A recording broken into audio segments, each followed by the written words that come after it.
नमस्कार, मैं रूपा रजक सदनामा की ओर से आ गई हूँ लेकर दिनांक 17 मार्च 2024 का संपादकीय लेकर, जिसका शीर्षक है 2 रुपए की छूट और अरबों की लूट, जिसे लिखा है हमारे सह संपादक राकेश अचल जी ने। बात करते हैं आज 2 रुपए की छूट और अरबों की लूट की। चूंकि हमारा देश एक लोकतांत्रिक है, जहाँ कई गड़बड़ घोटाले होते ही रहते हैं। लोग कम दे के अधिक लूटने की कोशिश करते हैं। आप कल्पना कीजिए कि जिस सरकार ने 5 साल की अकेले इलेक्टोरल बॉन्ड से 60 अरब कमा लिए हो, सरकार महंगाई के जरिए आपको भी लगातार लूटती रही। और अब जब आम चुनाव सिर पर है तो आपको पेट्रोल डीजल पर भी 2 रुपए लीटर की छूट देकर या रसोई गैस सिलेंडर पर 100 रुपए की छूट देकर बरगलाना चाहते हैं। जानते हैं इस संबंध में आगे क्या कहते हैं हमारे संपादक महोदय। आज भारत सरकार को धन्यवाद का दिन है, इसलिए कि उसने पूरे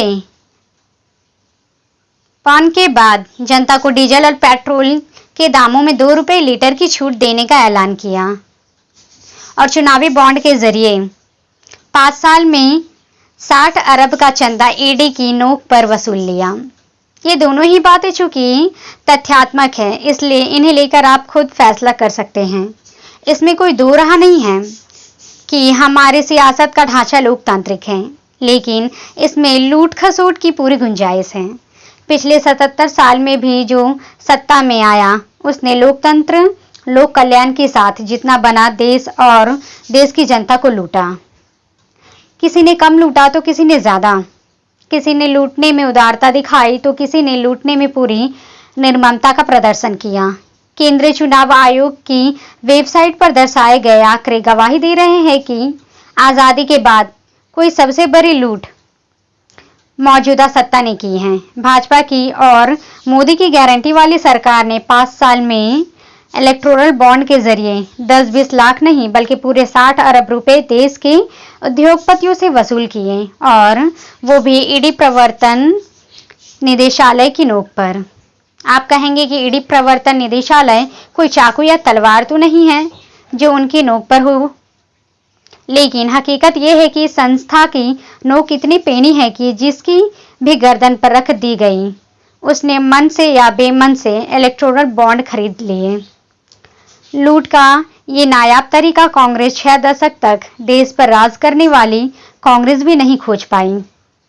वेबसाइट पर आई 762 पृष्ठों की जानकारी का ये सार है कि भाजपा ने 5 साल में कुल 60 अरब रुपए से अधिक के इलेक्टोरल बॉन्ड को भुनाया है। इस मामले में दूसरे नंबर पर तृणमूल कांग्रेस है, जिसने 16 अरब रुपए से अधिक के इलेक्टोरल बॉन्ड को भुनाया है। राजनीतिक दलों के लिए सबसे ज्यादा इलेक्टोरल बॉन्ड खरीदने वाली कंपनियां future gaming and hotel services है। इस कंपनी ने कुल 1368 बॉन्ड खरीदे, जिसकी कीमत 13.6 अरब रुपए से अधिक रही। सरकार अब यदि रसोई गैस पर 1000 या 100 रुपए की और पेट्रोल डीजल पर आपको 2 रुपए की लीटर की छूट दे रही है, तो ये कोई एहसान नहीं बल्कि आने वाले आम चुनावों में आपके अनमोल वोट की सबसे सस्ती कीमत है।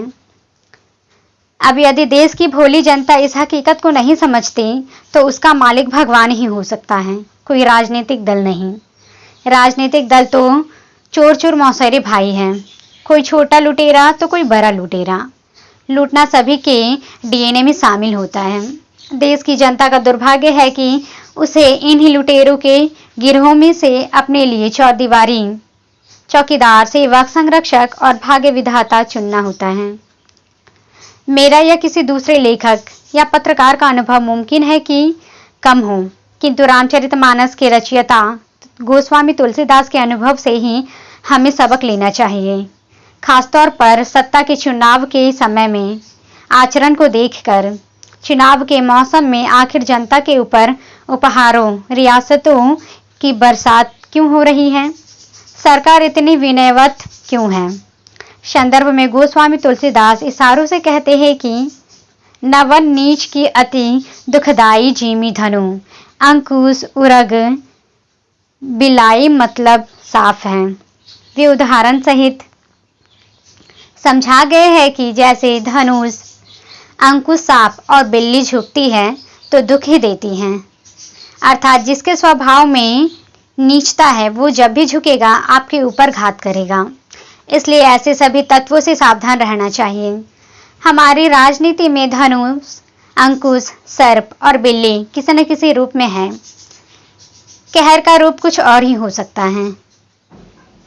इसे पहचानना आसान नहीं है। ये कभी धाराओं के रूप में होगा तो कभी अध्यादेशों के रूप में, कभी एक देश, एक विधायक, एक विधान, एक निशान, एक भाषा, एक वेश के रूप में होगा तो कभी किसी दूसरे रूप में। फिलहाल तो चुनाव इस विनय की वजह है। आप कल्पना कीजिए कि जिस सरकार ने 5 साल में अकेले इलेक्टोरल बॉन्ड में 60 अरब कमा लिए हों, वो सरकार महंगाई के जरिए आपको भी लगातार लूटती रही। और अब जब आम चुनाव सिर पर है तो आपको पेट्रोल डीजल पर 2 रुपये लीटर की छूट देकर या रसोई गैस सिलेंडर पर 100 रुपये की छूट देकर बरगलाना चाह रही हैं। सत्तारूढ़ दल ने चुनावी चंदे से जुटाई गई रकम के जरिए देश भर में अपनी पार्टी के लिए 450 आधुनिक कार्यालय बना लिए, लेकिन भवन विहीन स्कूलों के फिक्र नहीं उन्हें। अस्पताल बनाने को प्राथमिकता नहीं दी। बहरहाल आम चुनाव के जरिए कानून हमें और आपको एक अवसर देता है कि हम इस लूट खसोट करने वाली संस्था से अपना हिसाब बराबर करें या इस लूट खसोट को लगातार जारी रखें। इलेक्टोरल बॉन्ड के जरिए की गई लूट के जरिए धन वसूली के मामले में तीसरे नंबर पर अखिल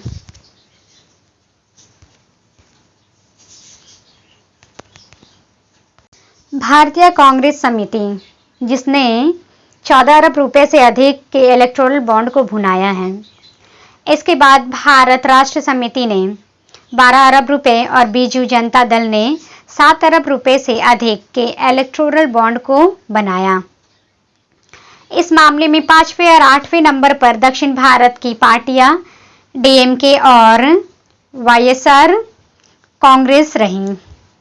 इन पार्टियों के बाद तेलुगु देशम पार्टी, शिवसेना, राष्ट्रीय जनता दल, आम आदमी पार्टी, जनता दल, सिक्किम क्रांतिकारी मोर्चा, नेशनलिस्ट कांग्रेस पार्टी, जनसेना पार्टी अध्यक्ष, समाजवादी पार्टी, बिहार प्रदेश जनता दल, झारखंड मुक्ति मोर्चा, शिरोमणि अकाली दल, ऑल इंडिया अन्ना द्रविड़ मुन्नेत्र कड़गम, शिवसेना, महाराष्ट्रवादी गोमंतक पार्टी, जम्मू और Kashmir national conference, nationalist Congress party का नाम शामिल है।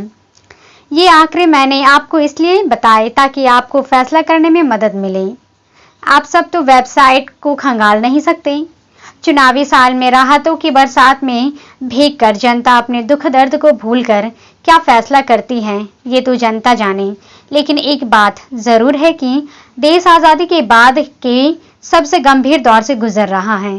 देश को गरीबी, बेरोजगारी, बीमारी और शिक्षा के तमाम लक्ष्यों के साथ ही धर्मांधा से भी जूझना पड़ रहा है। देश में बीते 77 साल में ये सबसे सुर्ख साल है जिसमें धर्मांधता को सत्ता ने शोषित किया है। धर्म तो सनातन है। तो ये था दोस्तों हमारा आज का संपादकीय। कल फिर लौटेंगे एक नए विषय, एक नए संपादकीय के साथ। तब तक के लिए नमस्कार। नई सदी, नया साल, नया महीना, खबरें भी नई। चंद्रयान से आसमान तक, देश से विदेश तक, बाजार से जन सरोकार तक, सब पर है हमारी पकड़। देखिए खबर सदीनामा, सदीनामा, सदीनामा।